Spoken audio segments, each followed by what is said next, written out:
Hi, in this video I have a petrol generator and I'm going to be changing the carburetor. Right, here's the carburetor and here's the replacement. Right, to do the repair I first turn off the petrol tap and I need to open the filter housing. Remove the filter. Now usually you find two filters. Right, now on the back of this is the carburetor. So I need to remove this to get to the carburetor. Right, so I just need to remove these nuts. On this generator, this is a size 8. Right, I remove this piece and there's the carburetor and there's the choke. So in order to get to the carburetor, I need to take this back plate off. This is a size 10. Right, so I just have to remove that nut at the back. Right, now in the corner here, there's a pipe. So I must just be careful when I remove this, I must just release this pipe. And there's the pipe I'm talking about. Now over here, I have access to the carburetor. Right, I'm just removing this choke assembly here. Over here is the fuel hose, so I can just remove this using either a flat screwdriver or a pair of pliers. So I have a cloth just to catch any petrol that leaks out. Now at the bottom there's a solenoid, so I just need to unplug it. So if I follow the wires, just over here I've unplugged the two solenoid wires.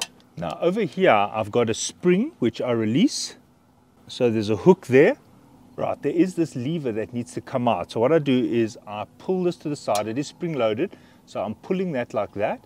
And then I push it back to clear this profile here, and then it comes out. So there's this wire I now release. Now I can slide the old carburetor out.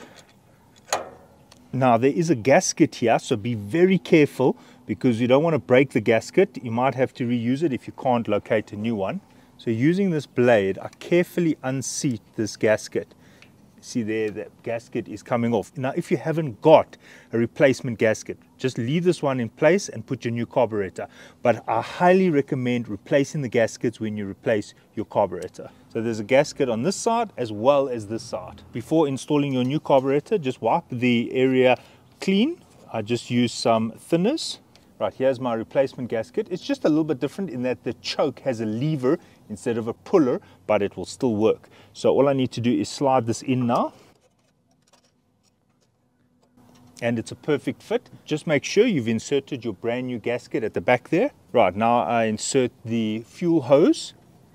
If you're finding it's very difficult to get on this nipple, you can just wet this with a little bit of water.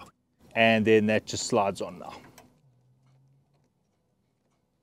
Right, so I open that and then I seat it in there and then I push it back and down. And it gets inside there. There we go. Now the spring just sits in the hole just in front of it. That is in place. Right, I just need to plug in the solenoid wires. Right, so those are now plugged in. Now there was a clip holding this down which is broken off ages ago. So I'm just going to use a cable tie just to fasten this down and out of the way. Now I just put the gasket over here. Right, now it's time to put this cover back. If yours is full of oil, just clean it out. It is quite common that there's oil here over time. So just clean yours out and then you can seat this back in like that. Right, I'm just checking that the choke would work. Now I'm just going to replace the hose here. Right, I'm just reinserting the breather hose here.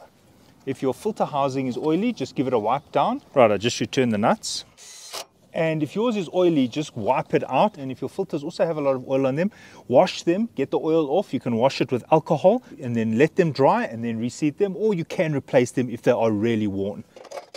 Now I seat the cover, just make sure the breather is on the one side the way it was, and I just close the lid. But the old carburetor had this choke and there was a pipe connected to the side. So what I need to do is find the pipe that was connected here and then blank it off. So I can actually just tie a knot in this pipe to blank it off. I don't want air to get inside there.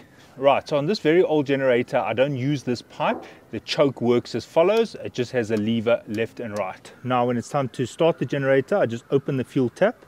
Right, I now close the choke. If yours is a press the button to start it, or in my case, it's a key. I'll put the key to the on position, and this is a pull start, so I'll have to pull it. Right, now when I hear this sound, I can now open the choke. So when I load this kettle onto the generator, let's see that the carburetor is functioning correctly.